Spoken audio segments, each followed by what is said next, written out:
ਸਤਿ ਸ਼੍ਰੀ ਅਕਾਲ। ਤੁਸੀਂ ਵੇਖ ਰਹੇ ਹੋ ਪੰਜਾਬ ਮੇਲ USA TV। ਮੈਂ ਹਾਂ ਸੰਜੀਵ ਯਸ਼ ਖੰਨਾ। ਖਬਰਾਂ ਦੇ ਬੁਲੇਟਿਨ ਦੇ ਵਿੱਚ ਤੁਹਾਡਾ ਸਾਰਿਆਂ ਦਾ ਸਵਾਗਤ। ਖਬਰਾਂ ਦੇ ਬੁਲੇਟਿਨ ਦੇ ਸਪਾਂਸਰਸ ਨੇ ਰੀਮੈਕਸ ਦੇ ਰੀਅਲਟਰ ਗੁਰਜਤਿੰਦਰ ਸਿੰਘ ਰੰਧਾਵਾ। ਹਰ ਤਰ੍ਹਾਂ ਦੀ ਪ੍ਰਾਪਰਟੀ ਖਰੀਦਣ ਅਤੇ ਵੇਚਣ ਲਈ ਤੁਸੀਂ ਉਹਨਾਂ ਨੂੰ ਸੰਪਰਕ ਕਰ ਸਕਦੇ ਹੋ। Phone number 9163209444। ਪੇਸ਼ ਨੇ ਚੋਣਵੀਆਂ ਖਬਰਾਂ। ਕੈਨੇਡਾ ਵਿੱਚ ਪੱਕੇ ਹੋਣ ਦਾ ਸੁਨਹਿਰੀ ਮੌਕਾ, 16 ਨਵੇਂ ਕਿੱਤਿਆਂ 'ਚ ਖੁੱਲੇ ਰਾਹ। ਟਵਿੱਟਰ ਨੂੰ ਰੋਜ਼ਾਨਾ 32 ਕਰੋੜ ਦਾ ਨੁਕਸਾਨ, ਟਵਿੱਟਰ ਵਿੱਚ ਹੋ ਸਕਦੇ ਨੇ ਇਹ ਬਦਲਾਅ। ਅੰਮ੍ਰਿਤਪਾਲ ਸਿੰਘ ਨੂੰ ਲੈ ਕੇ ਪੰਜਾਬ ਦੇ DGP ਗੌਰਵ ਯਾਦਵ ਦਾ ਵੱਡਾ ਬਿਆਨ। ਅਸਲਾ ਧਾਰਕਾਂ ਲਈ ਆਏ ਨਵੇਂ ਨਿਯਮਾਂ ਨਾਲ ਲੋਕਾਂ ਦੀ ਨਿੱਜੀ ਸੁਰੱਖਿਆ ਖਤਰੇ ਵਿੱਚ। ਪਟਿਆਲਾ ਪੁਲਿਸ ਨੇ ਸੋਸ਼ਲ ਮੀਡੀਆ ਤੇ ਹਥਿਆਰਾਂ ਨਾਲ ਫੋਟੋਆਂ ਪਾਉਣ ਵਾਲੇ 6 ਵਿਅਕਤੀਆਂ ਖਿਲਾਫ ਦਰਜ ਕੀਤੇ ਮੁਕੱਦਮੇ। ਆਨੰਦ ਮੈਰਿਜ ਐਕਟ ਤੇ ਜਲਦ ਹੀ ਮਿਲ ਸਕਦੀ ਹੈ ਖੁਸ਼ਖਬਰੀ, ਕੈਬਨਿਟ ਦੀ ਮਨਜ਼ੂਰੀ ਲਈ ਖਰੜਾ ਤਿਆਰ। ਰੰਗ ਲਿਆਈ ਮਾਨ ਸਰਕਾਰ ਦੀ ਮਿਹਨਤ, ਪਿਛਲੇ 3 ਸਾਲਾਂ ਨਾਲੋਂ 20% ਘੱਟ ਸੜੀ ਪਰਾਲੀ। ਹੁਣ ਖਬਰਾਂ ਵਿਸਥਾਰ ਦੇ ਵਿੱਚ।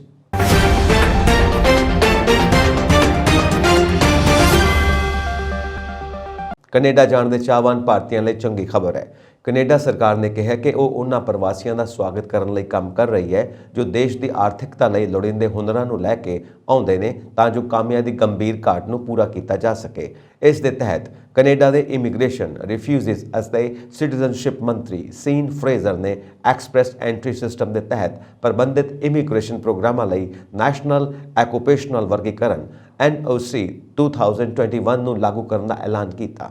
ਨਵੀਆਂ NOC ਸ਼੍ਰੇਣੀਆਂ ਦੀ ਵਰਤੋਂ ਕਰਨ ਨਾਲ ਕੈਨੇਡਾ ਨੂੰ ਸਿਹਤ ਸੰਭਾਲ, ਉਸਾਰੀ ਅਤੇ ਆਵਾਜਾਈ ਵਰਗੇ ਉੱਚ ਮੰਗ ਵਾਲੇ ਖੇਤਰਾਂ ਵਿੱਚ ਵਿਸ਼ਵਵਿਆਪੀ ਪ੍ਰਤਿਭਾ ਲਿਆਉਣ ਦੀ ਇਜਾਜ਼ਤ ਮਿਲੇਗੀ।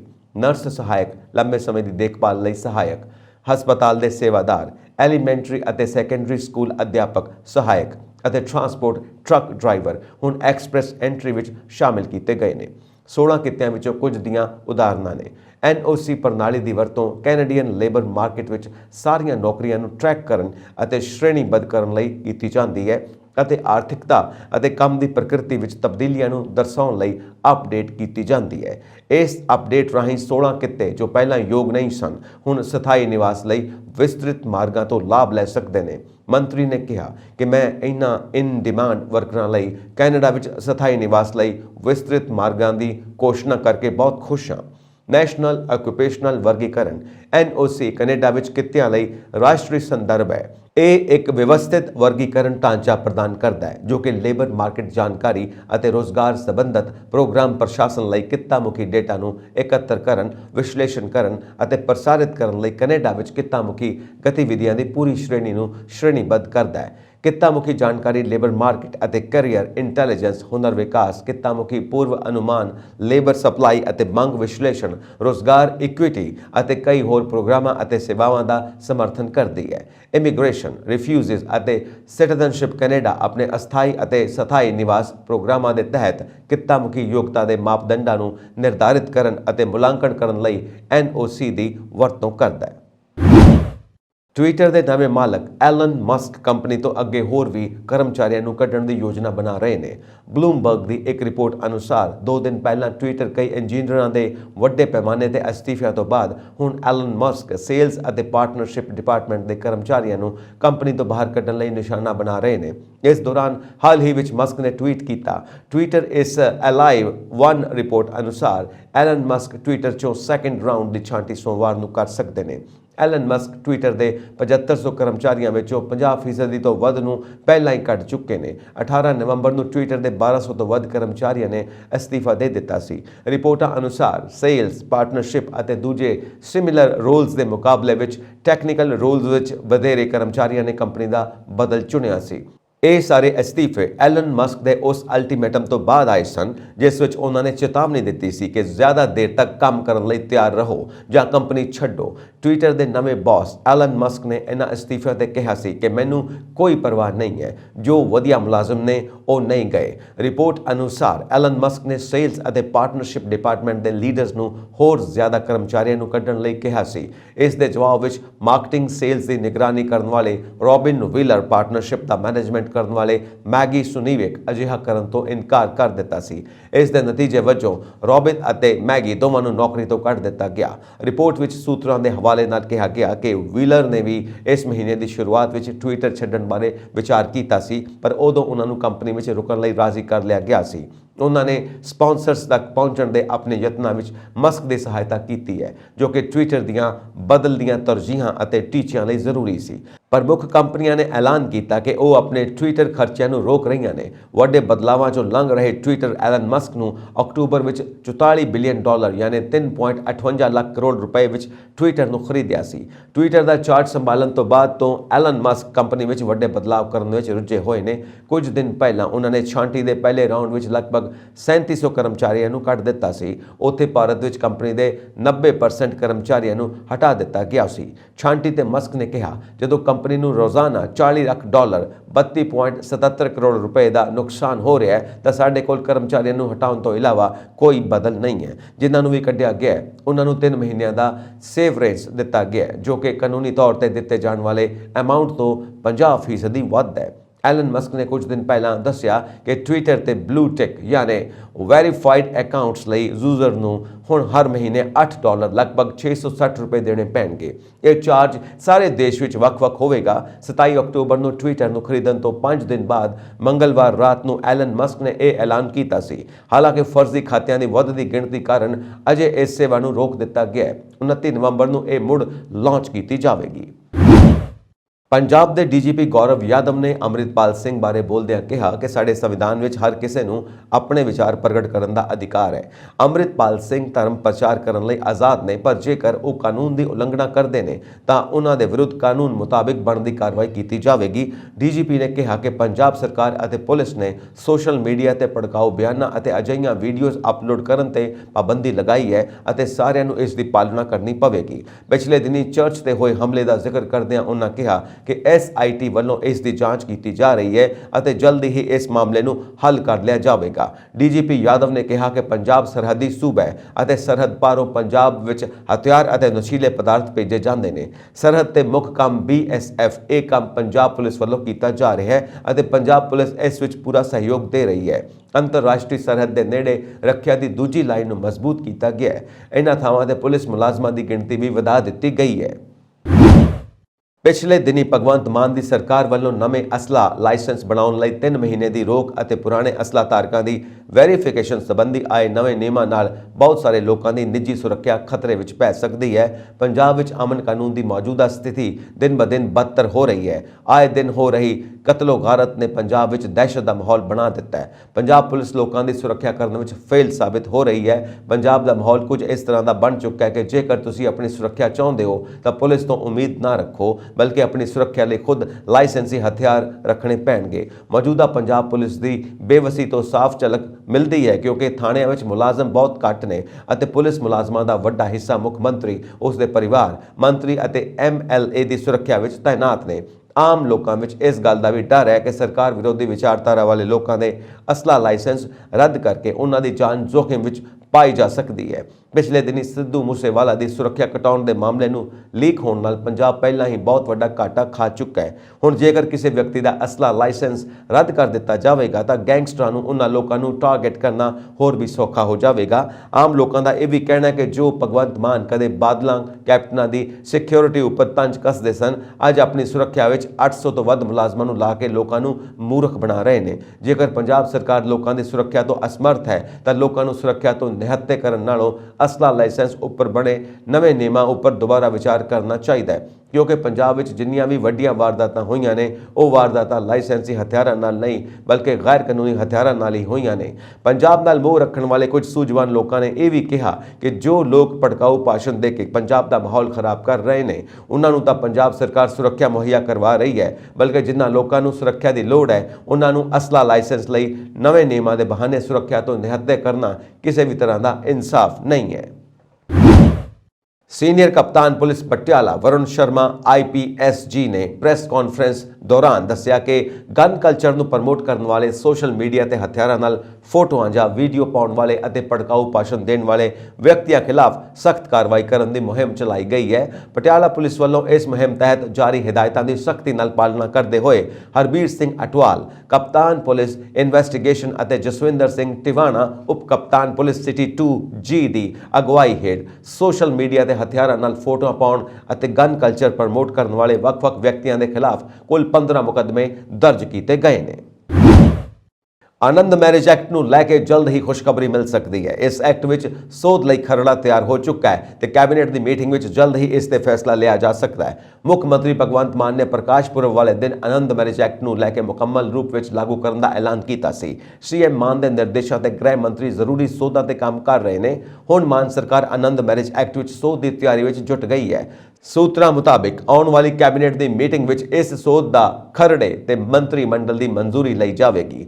ਨਵੀਂ ਸੋਧ ਮੁਤਾਬਿਕ ਆਨੰਦ ਮੈਰਿਜ ਐਕਟ ਤਹਿਤ ਵਿਆਹ ਹੁਣ ਕਿਤੇ ਵੀ ਰਜਿਸਟਰ ਹੋ ਸਕੇਗਾ। ਸਾਲ 2016 ਵਿੱਚ ਸਾਬਕਾ ਅਕਾਲੀ ਭਾਜਪਾ ਸਰਕਾਰ ਵੇਲੇ ਆਨੰਦ ਮੈਰਿਜ ਐਕਟ ਹੋਂਦ ਵਿੱਚ ਆਇਆ ਸੀ, ਪਰ ਇਸ ਨੂੰ ਸਹੀ ਢੰਗ ਨਾਲ ਲਾਗੂ ਨਹੀਂ ਕੀਤਾ ਜਾ ਸਕਿਆ। ਇਸ ਮਗਰੋਂ ਕੈਪਟਨ ਅਮਰਿੰਦਰ ਸਿੰਘ ਦੀ ਸਰਕਾਰ ਆਈ ਅਤੇ ਉਸ ਮਗਰੋਂ ਚਰਨਜੀਤ ਚੰਨੀ ਦੀ ਸਰਕਾਰ ਆਈ, ਫਿਰ ਵੀ ਇਸ ਨੂੰ ਮੁਕੰਮਲ ਢੰਗ ਨਾਲ ਲਾਗੂ ਨਹੀਂ ਕੀਤਾ ਜਾ ਸਕਿਆ। ਦੱਸ ਦਈਏ ਕਿ ਪਹਿਲਾਂ ਵਿਆਹ ਨੂੰ ਹਿੰਦੂ ਵਿਆਹ ਵਜੋਂ ਰਜਿਸਟਰ ਕੀਤਾ ਜਾਂਦਾ ਰਿਹਾ ਹੈ। ਇਸ ਨਾਲ ਵਿਦੇਸ਼ ਜਾਣ ਵਾਲੇ ਜੋੜਿਆਂ ਨੂੰ ਭਾਰੀ ਪਰੇਸ਼ਾਨੀ ਦਾ ਸਾਹਮਣਾ ਕਰਨਾ ਪਿਆ, ਜਿੱਥੇ ਉਹਨਾਂ ਨੂੰ ਵਿਦੇਸ਼ ਵਿੱਚ ਜਾ ਕੇ ਇਹ ਸਾਬਿਤ ਕਰਨਾ ਮੁਸ਼ਕਿਲ ਹੋ ਜਾਂਦਾ ਸੀ ਕਿ ਉਹ ਹਿੰਦੂ ਜੋੜੇ ਨੇ ਜਾਂ ਸਿੱਖ। ਇਸ ਮਗਰੋਂ ਉਸ ਵਿੱਚ ਸੋਧ ਕੀਤੀ ਗਈ ਅਤੇ ਫਿਰ ਵਿਆਹ ਸਿੱਖ ਮੈਰਿਜ ਐਕਟ ਤਹਿਤ ਰਜਿਸਟਰਡ ਹੋਣ ਲੱਗੇ। 7000 ਤੋਂ ਵੱਧ ਵਿਆਹ ਆਨੰਦ ਮੈਰਿਜ ਐਕਟ ਤਹਿਤ ਰਜਿਸਟਰਡ ਕੀਤੇ ਗਏ, ਪਰ ਇਸੇ ਦੌਰਾਨ ਵੱਡੀ ਮੁਸ਼ਕਿਲ ਇਹੀ ਰਹੀ ਕਿ ਵਿਆਹ ਦਾ ਰਜਿਸਟ੍ਰੇਸ਼ਨ ਉੱਥੇ ਹੀ ਕੀਤੀ ਜਾਂਦੀ ਸੀ ਜਿੱਥੇ ਵਿਆਹ ਕੀਤਾ ਜਾਂਦਾ ਸੀ। ਸੂਤਰਾਂ ਦੀ ਮੰਨੀਏ ਤਾਂ ਇਸ ਗੱਲ ਦਾ ਨੋਟਿਸ ਲਿਆ ਜਾ ਰਿਹਾ ਹੈ ਕਿ ਲਾੜੇ ਜਾਂ ਲਾੜੀ ਦੋਵਾਂ ਵਿੱਚੋਂ ਕੋਈ ਵੀ ਆਪਣੇ ਜੱਦੀ ਸ਼ਹਿਰ ਦੇ ਨਾਲ ਜਿੱਥੇ ਵਿਆਹ ਹੋ ਰਿਹਾ ਹੈ ਜਾਂ ਤੀਸਰਾ ਸਥਾਨ ਹੈ, ਇਹਨਾਂ ਤਿੰਨਾਂ ਥਾਵਾਂ ਤੋਂ ਕਿਤੇ ਵੀ ਵਿਆਹ ਨੂੰ ਰਜਿਸਟਰ ਕਰਵਾ ਸਕਦਾ ਹੈ। ਮੁੱਖ ਮੰਤਰੀ ਭਗਵੰਤ ਮਾਨ ਦੀ ਅਗਵਾਈ ਵਾਲੀ ਆਪ ਸਰਕਾਰ ਦਾ ਹਮੇਸ਼ਾ ਇਹ ਟੀਚਾ ਰਿਹਾ ਹੈ ਕਿ ਕਿਸਾਨ ਪਰਾਲੀ ਨਾ ਸਾੜਨ। ਇਸ ਦੇ ਲਈ ਆਪਣੇ ਵੱਲੋਂ ਉਹ ਲਗਾਤਾਰ ਅਣਥਕ ਯਤਨ ਕਰ ਰਹੀ ਹੈ। ਹਾਲਾਂਕਿ ਸੂਬੇ ਵਿੱਚ ਫਿਰ ਵੀ ਕਿਸਾਨਾਂ ਵੱਲੋਂ ਪਰਾਲੀ ਸਾੜਨ ਦੇ ਮਾਮਲੇ ਸਾਹਮਣੇ ਆਏ ਨੇ, ਪਰ ਮਾਨ ਸਰਕਾਰ ਦੀ ਮਿਹਨਤ ਵੀ ਰੰਗ ਲਿਆਈ ਹੈ। ਪਿਛਲੇ 3 ਸਾਲਾਂ ਵਿੱਚ ਸੂਬੇ ਵਿੱਚ 20% ਘੱਟ ਪਰਾਲੀ ਸਾੜਨ ਦੇ ਮਾਮਲੇ ਸਾਹਮਣੇ ਆਏ ਨੇ। ਸਾਲ 2020 ਵਿੱਚ 20 ਨਵੰਬਰ ਤੱਕ ਪਰਾਲੀ ਸਾੜਨ ਦੇ ਕੁੱਲ 75986 ਮਾਮਲੇ ਸਨ। ਉੱਥੇ ਹੀ 20 ਨਵੰਬਰ 2021 ਤੱਕ 70711 ਮਾਮਲੇ ਸਨ। ਉੱਥੇ ਹੀ ਇਸ ਸਾਲ ਮਾਮਲੇ ਘੱਟ ਹੋ ਕੇ 49775 ਰਹਿ ਗਏ ਨੇ। ਭਾਵ ਪਿਛਲੇ ਸਾਲ ਦੇ ਮੁਕਾਬਲੇ 20.3% ਥਾਵਾਂ ਤੇ ਘੱਟ ਪਰਾਲੀ ਸਾੜੀ ਗਈ। ਦੱਸ ਦਈਏ ਕਿ ਝੋਨੇ ਦੀ ਫਸਲ ਦੀ ਕਟਾਈ ਵੀ ਲਗਭਗ ਪੂਰੀ ਹੋ ਚੁੱਕੀ ਹੈ। ਇਸ ਸਾਲ ਸੂਬੇ ਵਿੱਚ ਪਰਾਲੀ ਸਾੜਨ ਦੇ ਮਾਮਲਿਆਂ ਵਿੱਚ ਕਮੀ ਲਿਆਉਣ ਲਈ ਜਾਗਰੂਕਤਾ ਤੇ ਪਲਾਨਿੰਗ ਨੇ ਅਹਿਮ ਭੂਮਿਕਾ ਨਿਭਾਈ ਹੈ। ਮਾਨ ਸਰਕਾਰ ਨੇ ਪਰਾਲੀ ਨੂੰ ਪਰਾਲੀ ਧਨ ਵਿੱਚ ਤਬਦੀਲ ਕਰਨ ਦੇ ਕਈ ਕਾਰਗਰ ਕਦਮ ਵੀ ਚੁੱਕੇ ਨੇ, ਜਿਨ੍ਹਾਂ ਵਿੱਚ ਈਂਧਨ ਬਣਾਉਣ ਤੇ ਕੇਰਲ ਨੂੰ ਪਰਾਲੀ ਬਰਾਮਦ ਕਰਨਾ ਮੁੱਖ ਤੌਰ ਤੇ ਸ਼ਾਮਿਲ ਨੇ। ਮਾਨ ਸਰਕਾਰ ਦੀਆਂ ਅਜਿਹੀਆਂ ਕੋਸ਼ਿਸ਼ਾਂ ਨੂੰ ਵੇਖ ਕੇ ਲੱਗਦਾ ਹੈ ਕਿ ਅਗਲੇ ਸਾਲ ਤੱਕ ਪਰਾਲੀ ਸਾੜਨ ਤੋਂ ਰੋਕਣ ਲਈ ਪੁਖਤਾ ਇੰਤਜ਼ਾਮ ਕੀਤੇ ਜਾ ਸਕਦੇ ਨੇ, ਜਿਸ ਨਾਲ ਕਿਸਾਨਾਂ ਨੂੰ ਪਰਾਲੀ ਪ੍ਰਬੰਧਨ ਲਈ ਵਧੀਆ ਤਰੀਕੇ ਮਿਲ ਸਕਣ। ਪੰਜਾਬ ਦੀਆਂ ਜੇਲ੍ਹਾਂ ਵਿੱਚ ਹੁਣ ਕੈਦੀਆਂ ਨੂੰ ਨਿਆਂ ਹਿਰਾਸਤ ਵਿੱਚ ਭੇਜਣ ਤੋਂ ਨਿਯਮਾਂ ਵਿੱਚ ਬਦਲਾਵ ਕੀਤੇ ਗਏ ਨੇ। ਜੇਲ੍ਹ ਵਿੱਚ ਬੰਦ ਕੈਦੀਆਂ ਦੀ ਸਿਹਤ ਨੂੰ ਲੈ ਕੇ ਡੀਜੀਪੀ ਜੇਲ੍ਹ ਨੇ ਨਵੇਂ ਹੁਕਮ ਜਾਰੀ ਕੀਤੇ ਨੇ। ਇਹਨਾਂ ਹੁਕਮਾਂ ਵਿੱਚ ਕਿਹਾ ਗਿਆ ਕਿ ਕਿਸੇ ਵੀ ਮਾਮਲੇ ਵਿੱਚ ਦੋਸ਼ੀ ਨੂੰ ਹੁਣ ਜੇਲ੍ਹ ਵਿੱਚ ਬਿਨਾਂ ਮੈਡੀਕਲ ਟੈਸਟ ਕਰਵਾਏ ਨਹੀਂ ਭੇਜਿਆ ਜਾ ਸਕਦਾ। ਦੱਸ ਦਈਏ ਕਿ ਪਹਿਲਾਂ ਵੀ ਜੇਲ੍ਹ ਵਿੱਚ ਭੇਜਣ ਤੋਂ ਪਹਿਲਾਂ ਦੋਸ਼ੀਆਂ ਦਾ ਨਾਰਮਲ ਮੈਡੀਕਲ ਟੈਸਟ ਹੁੰਦਾ ਸੀ, ਪਰ ਹੁਣ 5 ਤਰ੍ਹਾਂ ਦੇ ਟੈਸਟ ਕਰਵਾਉਣਾ ਲਾਜ਼ਮੀ ਕਰ ਦਿੱਤਾ ਗਿਆ ਹੈ। ਇਸ ਹੁਕਮ ਮਗਰੋਂ ਪੁਲਿਸ ਦੀਆਂ ਮੁਸ਼ਕਿਲਾਂ ਵੱਧ ਗਈਆਂ ਨੇ। ਪੁਲਿਸ ਨੂੰ ਦੋਸ਼ੀ ਦਾ ਮੈਡੀਕਲ ਟੈਸਟ ਕਰਵਾਉਣ ਲਈ ਅਦਾਲਤ ਤੋਂ ਟ੍ਰਾਂਜ਼ਿਟ ਰਿਮਾਂਡ ਤੇ ਲਿਆਉਣ ਦੀ ਲੋੜ ਪਵੇਗੀ। ਜਾਂਚ ਰਿਪੋਰਟ ਆਉਣ ਤੱਕ ਦੋਸ਼ੀ ਪੁਲਿਸ ਦੀ ਹਿਰਾਸਤ ਵਿੱਚ ਰਹੇਗਾ। ਪੁਲਿਸ ਅਧਿਕਾਰੀਆਂ ਮੁਤਾਬਿਕ ਕਈ ਵਾਰ ਹਵਾਲਾਤੀਆਂ ਦੀ ਜਾਂਚ ਰਿਪੋਰਟ ਦੇਰ ਨਾਲ ਪਹੁੰਚਦੀ ਹੈ। ਅਜਿਹੇ ਵਿੱਚ ਉਹਨਾਂ ਨੂੰ ਟ੍ਰਾਂਜ਼ਿਟ ਰਿਮਾਂਡ ਵਧਾਉਣ ਲਈ ਅਰਜ਼ੀ ਦੇਣੀ ਪੈਂਦੀ ਹੈ, ਕਿਉਂਕਿ ਜੇਲ੍ਹ ਅਧਿਕਾਰੀ ਬਿਨਾਂ ਮੈਡੀਕਲ ਰਿਪੋਰਟ ਦੇ ਕੈਦੀਆਂ ਨੂੰ ਸਵੀਕਾਰ ਨਹੀਂ ਕਰਦੇ। ਪੁਲਿਸ ਡਾਇਰੈਕਟਰ ਜਨਰਲ ਡੀਜੀਪੀ ਜੇਲ੍ਹ ਨੇ ਪੁਲਿਸ ਨੂੰ ਜੇਲ੍ਹ ਭੇਜਣ ਤੋਂ ਪਹਿਲਾਂ HIV, ਹੈਪੇਟਾਈਟਸ, ਯੌਨ ਸੰਚਾਰਿਤ ਰੋਗ STD, TB ਅਤੇ ਸ਼ੂਗਰ ਆਦਿ ਦੇ ਟੈਸਟ ਕਰਵਾਉਣ ਦੇ ਹੁਕਮ ਦਿੱਤੇ ਨੇ। ਇਹਨਾਂ ਮੈਡੀਕਲ ਟੈਸਟਾਂ ਨੂੰ ਪਾਸ ਕਰਨ ਤੋਂ ਬਾਅਦ ਹੀ ਮੁਲਜ਼ਮ ਨੂੰ ਜੇਲ੍ਹ ਵਿੱਚ ਦਾਖਲ ਕੀਤਾ ਜਾ ਸਕੇਗਾ। ਲੁਧਿਆਣਾ ਕੇਂਦਰੀ ਜੇਲ੍ਹ ਦੇ ਸੁਪਰਡੈਂਟੈਂਟ ਸਿਵਰਾਜ ਸਿੰਘ ਨੰਦਗੜ੍ਹ ਨੇ ਦੱਸਿਆ ਕਿ ਕਈ ਵਾਰ ਜੇਲ੍ਹ ਦੇ ਕੈਦੀ ਇਹ ਦਾਅਵਾ ਕਰਦੇ ਸਨ ਕਿ ਇਹ ਤੰਦਰੁਸਤ ਨੇ ਅਤੇ ਰੋਗ ਮੁਕਤ ਹੋਣ ਦੇ ਬਾਵਜੂਦ ਜੇਲ੍ਹ ਵਿੱਚ ਬਿਮਾਰ ਨੇ। ਅਜਿਹੇ ਦੋਸ਼ਾਂ ਤੋਂ ਬਚਣ ਲਈ ਅਧਿਕਾਰੀਆਂ ਨੇ ਮੁਲਜ਼ਮਾਂ ਨੂੰ ਜੇਲ੍ਹ ਭੇਜਣ ਤੋਂ ਪਹਿਲਾਂ ਮੈਡੀਕਲ ਜਾਂਚ ਕਰਵਾਉਣ ਦਾ ਫੈਸਲਾ ਕੀਤਾ ਹੈ। ਹਾਲਾਂਕਿ ਉਸ ਨੇ ਦੋਸ਼ੀ ਤੇ COVID-19 ਟੈਸਟ ਕਰਵਾਉਣ ਦੀ ਸ਼ਰਤ ਹਟਾ ਦਿੱਤੀ ਹੈ। ਸੁਪਰਡੈਂਟ ਨੇ ਕਿਹਾ ਕਿ ਜੇ ਕੋਈ ਦੋਸ਼ੀ ਪਹਿਲਾਂ ਹੀ ਉਪਰੋਕਤ ਵਿਸ਼ੇ ਉੱਤੇ ਬਿਮਾਰ ਪੀੜਿਤ ਪਾਇਆ ਜਾਂਦਾ ਹੈ ਤਾਂ ਉਸ ਦਾ ਤੁਰੰਤ ਇਲਾਜ ਸ਼ੁਰੂ ਕੀਤਾ ਜਾਵੇਗਾ। ਇਸ ਤੋਂ ਪਹਿਲਾਂ ਅਪ੍ਰੈਲ 2020 ਵਿੱਚ ਜੇਲ੍ਹ ਅਧਿਕਾਰੀਆਂ ਨੇ ਸਾਰੇ ਕੈਦੀਆਂ ਲਈ ਕੋਵਿਡ-19 ਟੈਸਟ ਕਰਵਾਉਣਾ ਲਾਜ਼ਮੀ ਕਰ ਦਿੱਤਾ ਸੀ। ਇਸ ਤੋਂ ਪਹਿਲਾਂ ਕਿ ਉਹਨਾਂ ਨੂੰ ਇਲਾਕੇ ਵਿੱਚ ਕਰੋਨਾ ਵਾਇਰਸ ਦੇ ਫੈਲਣ ਤੋਂ ਬਾਅਦ ਨਿਆਇਕ ਰਿਮਾਂਡ ਤੇ ਜੇਲ੍ਹ ਭੇਜਿਆ ਜਾਵੇ, ਇੱਕ SHO ਨੇ ਆਪਣਾ ਨਾਮ ਨਾ ਛਾਪਣ ਦੀ ਸ਼ਰਤ ਤੇ ਦੱਸਿਆ ਕਿ ਮੁਲਜ਼ਮ ਨੂੰ ਗ੍ਰਿਫਤਾਰ ਕਰਨ ਮਗਰੋਂ ਉਸ ਨੂੰ ਰਿਮਾਂਡ ਤੇ ਲੈਣ ਲਈ ਅਦਾਲਤ ਵਿੱਚ ਪੇਸ਼ ਕੀਤਾ ਜਾਂਦਾ ਹੈ। ਮੁਲਜ਼ਮਾਂ ਨੂੰ ਜੁਡੀਸ਼ੀਅਲ ਰਿਮਾਂਡ ਤੇ ਜੇਲ੍ਹ ਭੇਜਣ ਤੋਂ ਪਹਿਲਾਂ ਉਹ ਸਿਵਲ ਹਸਪਤਾਲ 'ਚੋਂ ਮੁਲਜ਼ਮਾਂ ਦੀ ਬਕਾਇਦਾ ਮੈਡੀਕਲ ਜਾਂਚ ਕਰਵਾਉਂਦੇ ਨੇ, ਕਿਉਂਕਿ ਜੇਲ੍ਹ ਪ੍ਰਸ਼ਾਸਨ ਨੇ ਮੁਲਜ਼ਮਾਂ ਦੇ HIV, ਹੈਪੇਟਾਈਟਿਸ, ਜਿਨਸੀ ਸੰਚਾਰਿਤ ਬਿਮਾਰੀਆਂ, STD, ਤਪੇਦਕ, TB ਅਤੇ ਸ਼ੂਗਰ ਦੇ ਟੈਸਟ ਕਰਵਾਉਣਾ ਲਾਜ਼ਮੀ ਕਰ ਦਿੱਤਾ ਹੈ। ਇਸ ਲਈ ਰਿਪੋਰਟਾਂ ਆਉਣ ਤੱਕ ਮੁਲਜ਼ਮਾਂ ਨੂੰ ਆਪਣੀ ਹਿਰਾਸਤ ਵਿੱਚ ਰੱਖਣਾ ਪੈਂਦਾ ਹੈ। ਇਸ ਦੇ ਲਈ ਉਹਨਾਂ ਨੂੰ ਅਦਾਲਤ ਤੋਂ ਮੁਲਜ਼ਮਾਂ ਦਾ ਟ੍ਰਾਂਜ਼ਿਟ ਰਿਮਾਂਡ ਲੈਣਾ ਪੈਂਦਾ ਹੈ। SHO ਨੇ ਤਾਂ ਕਿਹਾ ਕਿ ਇਹ ਪੁਲਿਸ ਵਿਭਾਗ ਤੇ ਵਾਧੂ ਬੋਝ ਹੈ ਜੋ ਪਹਿਲਾਂ ਹੀ ਸਟਾਫ ਦੀ ਘਾਟ ਨਾਲ ਜੂਝ ਰਿਹਾ ਹੈ। ਕਿਸਾਨ ਆਗੂ ਜਗਜੀਤ ਸਿੰਘ ਡੱਲੇਵਾਲ ਨਾਲ ਜੁੜੀ ਵੱਡੀ ਖਬਰ ਸਾਹਮਣੇ ਆ ਰਹੀ ਹੈ। ਕਿਸਾਨਾਂ ਦੀਆਂ ਹੱਕੀ ਮੰਗਾਂ ਲਈ ਮਰਨ ਵਰਤ ਤੇ ਬੈਠੇ ਜਗਜੀਤ ਸਿੰਘ ਡੱਲੇਵਾਲ ਦੀ ਤਬੀਅਤ ਵਿਗੜ ਗਈ ਹੈ ਤੇ ਡਾਕਟਰਾਂ ਵੱਲੋਂ ਉਹਨਾਂ ਨੂੰ ਹਸਪਤਾਲ ਵਿੱਚ ਭਰਤੀ ਹੋਣ ਦੀ ਸਲਾਹ ਦਿੱਤੀ ਗਈ ਹੈ। ਡੱਲੇਵਾਲ ਨੇ ਹਸਪਤਾਲ ਵਿੱਚ ਭਰਤੀ ਹੋਣ ਤੋਂ ਇਨਕਾਰ ਕਰ ਦਿੱਤਾ ਹੈ ਤੇ ਹੋ ਸਕਦਾ ਕਿ ਪ੍ਰਸ਼ਾਸਨ ਕਿਸਾਨ ਆਗੂ ਡੱਲੇਵਾਲ ਨੂੰ ਜ਼ਬਰਦਸਤੀ ਹਸਪਤਾਲ ਭਰਤੀ ਕਰਵਾ ਦੇਣ। ਡਾਕਟਰਾਂ ਦਾ ਕਹਿਣਾ ਹੈ ਕਿ ਡੱਲੇਵਾਲ ਦਾ ਸਰੀਰ ਵਿੱਚ ਸ਼ੂਗਰ ਲੈਵਲ ਘਟ ਗਿਆ ਹੈ। ਸ਼ੂਗਰ ਲੈਵਲ ਘਟਣ ਦੇ ਨਾਲ ਉਹਨਾਂ ਨੂੰ ਅਟੈਕ ਆਉਣ ਦਾ ਖਤਰਾ ਬਣ ਗਿਆ ਹੈ। ਦੱਸ ਦਈਏ ਕਿ ਸੰਯੁਕਤ ਕਿਸਾਨ ਮੋਰਚਾ ਨੇ ਖੇਤੀ ਕਾਨੂੰਨਾਂ ਨੂੰ ਰੱਦ ਕਰਵਾਉਣ ਵਿੱਚ ਜਾਨਾਂ ਗਵਾਉਣ ਵਾਲੇ ਕਿਸਾਨਾਂ ਦੇ ਪਰਿਵਾਰਾਂ ਨੂੰ ਸਰਕਾਰੀ ਨੌਕਰੀਆਂ ਨਾ ਦੇਣ ਅਤੇ ਕਿਸਾਨਾਂ ਦੇ ਮਾਲਕੀ ਹੱਕਾਂ ਨੂੰ ਦਬਾਉਣ, ਗੁਲਾਬੀ ਸੁੰਡੀ ਨਾਲ ਫਸਲਾਂ ਦੇ ਹੋਏ ਨੁਕਸਾਨ ਅਤੇ ਮੀਂਹ ਦੇ ਨਾਲ ਹੋਏ ਝੋਨੇ ਦੇ ਨੁਕਸਾਨ ਦਾ ਮੁਆਵਜ਼ਾ ਦੇਣ, ਪਰਾਲੀ ਸੰਬੰਧੀ ਦਰਜ ਕੀਤੇ ਕੇਸਾਂ ਨੂੰ ਰੱਦ ਕਰਨ ਦੀ ਮੰਗ ਨੂੰ ਲੈ ਕੇ ਧਰਨਾ ਲਗਾਇਆ ਹੋਇਆ ਹੈ। ਡੱਲੇਵਾਲ ਨੇ ਕਿਹਾ ਕਿ ਜੇ ਪੰਜਾਬ ਸਰਕਾਰ ਕਿਸਾਨਾਂ ਦੀਆਂ ਮੰਗਾਂ ਜਲਦ ਹੀ ਪੂਰੀਆਂ ਕਰ ਦਿੰਦੀ ਹੈ ਤਾਂ ਹੀ ਉਹ ਆਪਣਾ ਧਰਨਾ ਖਤਮ ਕਰ ਦੇਣਗੇ। ਪੰਜਾਬ ਦੇ ਗੈਂਗਸਟਰ ਅਤੇ ਪੁਲਿਸ ਵਿਚਕਾਰ ਮੁਕਾਬਲਾ ਹੋਇਆ। ਦੋਵਾਂ ਪਾਸਿਆਂ ਤੋਂ ਹੋਈ ਗੋਲਾਬਾਰੀ ਵਿੱਚ ਬਦਮਾਸ਼ ਦੀ ਲੱਤ ਵਿੱਚ ਗੋਲੀਆਂ ਲੱਗੀਆਂ। ਪੁਲਿਸ ਨੇ ਗੈਂਗਸਟਰ ਨੂੰ ਗ੍ਰਿਫਤਾਰ ਕਰਕੇ ਹਸਪਤਾਲ ਵਿੱਚ ਭਰਤੀ ਕਰਵਾਇਆ। ਇਹ ਮੁਕਾਬਲਾ ਐਤਵਾਰ ਦੁਪਹਿਰੇ 2:30 ਤੇ ਰਾਮਨਗਰੀਆ ਇਲਾਕੇ ਦੀ ਗਿਆਨ ਵਿਹਾਰ ਕਲੋਨੀ ਵਿੱਚ ਹੋਇਆ। DCP ਕ੍ਰਾਈਮ ਸੁਰੇਸ਼ ਚੌਧਰੀ ਨੇ ਦੱਸਿਆ ਕਿ ਗੈਂਗਸਟਰ ਰਾਜ ਹੁੱਡਾ ਪਿਛਲੇ ਕੁਝ ਦਿਨਾਂ ਤੋਂ ਜੈਪੁਰ ਵਿੱਚ ਲੁਕਿਆ ਹੋਇਆ ਸੀ। ਪੰਜਾਬ ਪੁਲਿਸ ਨੂੰ ਇੱਕ ਦਿਨ ਪਹਿਲਾਂ ਐਤਵਾਰ ਨੂੰ ਗੈਂਗਸਟਰ ਦੇ ਜੈਪੁਰ ਵਿੱਚ ਹੋਣ ਦੀ ਸੂਚਨਾ ਮਿਲੀ ਸੀ। ਅੱਜ ਸਵੇਰੇ ਪੰਜਾਬ ਪੁਲਿਸ ਦੀ anti gangster task force AGTF ਦੇ DSP ਵਿਕਰਮ ਬਰਾੜ ਨੇ ਸਥਾਨਕ ਪੁਲਿਸ ਤੋਂ ਮਦਦ ਮੰਗੀ। ਇਸ ਦੇ commissionerate special team anti terror squad ਦੀ ਮਦਦ ਨਾਲ ਗੈਂਗਸਟਰ ਰਾਜ ਹੁੱਡਾ ਨੂੰ ਫੜਨ ਲਈ ਦੁਪਹਿਰ 2:30 ਤੇ ਉਸ ਦੇ ਕਮਰੇ ਤੇ ਛਾਪਾ ਮਾਰਿਆ। ਪੰਜਾਬ ਵਿੱਚ ਕਾਨੂੰਨ ਵਿਵਸਥਾ ਨੂੰ ਮਜ਼ਬੂਤ ਕਰਨ ਲਈ ਪੁਲਿਸ ਵੱਲੋਂ ਲਗਾਤਾਰ ਸਖਤ ਰਵੱਈਆ ਅਪਣਾਇਆ ਜਾ ਰਿਹਾ ਹੈ। 3 ਮਹੀਨਿਆਂ ਵਿੱਚ ਹਥਿਆਰਾਂ ਦੀ ਸਮੀਖਿਆ ਦੀ ਪ੍ਰਕਿਰਿਆ ਸ਼ੁਰੂ ਕਰਨ ਤੋਂ ਬਾਅਦ ਹੁਣ ਪੰਜਾਬ ਵਿੱਚ ਨਫ਼ਰਤ ਭਰੀ ਜਾਂ ਅਸ਼ਲੀਲ ਭਾਸ਼ਾ ਵਰਤਣ ਵਾਲਿਆਂ ਖਿਲਾਫ ਵੀ ਕੇਸ ਦਰਜ ਕੀਤੇ ਜਾਣਗੇ। ਪੁਲਿਸ ਨੇ ਇਸ ਦੇ ਲਈ ਪੂਰੇ ਪੰਜਾਬ ਵਿੱਚ ਵਿਸ਼ੇਸ਼ ਮੁਹਿੰਮ ਚਲਾਈ ਹੈ ਜੋ 90 ਦਿਨਾਂ ਤੱਕ ਜਾਰੀ ਰਹੇਗੀ। ਇਸ ਦੌਰਾਨ ਸਾਰੇ ਰਾਜਾਂ ਵਿੱਚ ਪੁਲਿਸ ਦੀਆਂ ਵੱਖ-ਵੱਖ ਟੀਮਾਂ ਵਿੱਚ ਉੱਚ ਅਧਿਕਾਰੀਆਂ ਦੀ ਨਿਗਰਾਨੀ ਵਿੱਚ ਕੰਮ ਕਰਨਗੀਆਂ। DGP ਗੌਰਵ ਯਾਦਵ ਨੇ ਦੱਸਿਆ ਕਿ ਕਿਸੇ ਵੀ ਭਾਈਚਾਰੇ ਵਿਰੁੱਧ ਨਫ਼ਰਤ ਫੈਲਾਉਣ ਦੀ ਸੂਰਤ ਵਿੱਚ ਕੇਸ ਦਰਜ ਕੀਤੇ ਜਾਣਗੇ। ਇਸ ਦੇ ਨਾਲ ਹੀ ਸੋਸ਼ਲ ਮੀਡੀਆ ਤੇ ਨਫ਼ਰਤ ਭਰਿਆ ਭਾਸ਼ਣ ਦੇਣ ਵਾਲਿਆਂ ਦੇ ਖਾਤਿਆਂ ਦੀ ਵੀ ਜਾਂਚ ਕੀਤੀ ਜਾਵੇਗੀ। ਜ਼ਿਲ੍ਹਾ ਜਲੰਧਰ ਖਪਤਕਾਰ ਸ਼ਿਕਾਇਤ ਨਿਵਾਰਨ ਫੋਰਮ ਦੀ ਤਰਫੋਂ ਜਲੰਧਰ ਦੇ ਸ਼ਰਾਬ ਠੇਕੇਦਾਰਾਂ ਦੇ ਨਾਲ ਐਕਸਾਈਜ਼ ਐਂਡ ਟੈਕਸੇਸ਼ਨ ਕਮਿਸ਼ਨਰ ਨੂੰ 20,000 ਰੁਪਏ ਜੁਰਮਾਨਾ ਲਗਾਇਆ ਗਿਆ। ਇਸ ਦੇ ਨਾਲ ਹੀ ਉਹਨਾਂ ਲੋਕਾਂ ਨੂੰ ਵੀ ਵੱਡੀ ਰਾਹਤ ਮਿਲੀ ਹੈ ਜੋ ਸ਼ਰਾਬ ਦੇ ਠੇਕੇਦਾਰਾਂ ਅਤੇ ਐਕਸਾਈਜ਼ ਵਿਭਾਗ ਵਿਚਾਲੇ ਫੁੱਟਬਾਲ ਦੀ ਤਰ੍ਹਾਂ ਇੱਧਰ-ਉੱਧਰ ਪਟਕੇ ਜਾਂਦੇ ਨੇ। ਜਾਣਕਾਰੀ ਮੁਤਾਬਿਕ ਅਵਨੀਤ ਸਿੰਘ ਵਾਸੀ ਨਿਊ ਜਵਾਲਾ ਨਗਰ ਬਸਤੀ ਸ਼ੇਖ ਨੇ ਖਪਤਕਾਰ ਅਦਾਲਤ ਵਿੱਚ ਆਪਣੇ ਵਕੀਲ ਮਨਿਤ ਮਲਹੋਤਰਾ ਰਾਹੀਂ ਅਪੀਲ ਕੀਤੀ ਸੀ ਕਿ ਆਬਕਾਰੀ ਵਿਭਾਗ ਅਤੇ ਸ਼ਰਾਬ ਠੇਕੇਦਾਰ ਕੰਪਨੀ ਜਲੰਧਰ ਵਾਈਨਸ ਦੇ ਰਵੱਈਏ ਕਾਰਨ ਨਾ ਸਿਰਫ ਉਸ ਦਾ ਘਰੇਲੂ ਪ੍ਰੋਗਰਾਮ ਵਿੱਚ ਵਿਘਨ ਪਿਆ ਸਗੋਂ ਉਹਨਾਂ ਨੂੰ ਪਰੇਸ਼ਾਨੀ ਦਾ ਵੀ ਸਾਹਮਣਾ ਕਰਨਾ ਪਿਆ।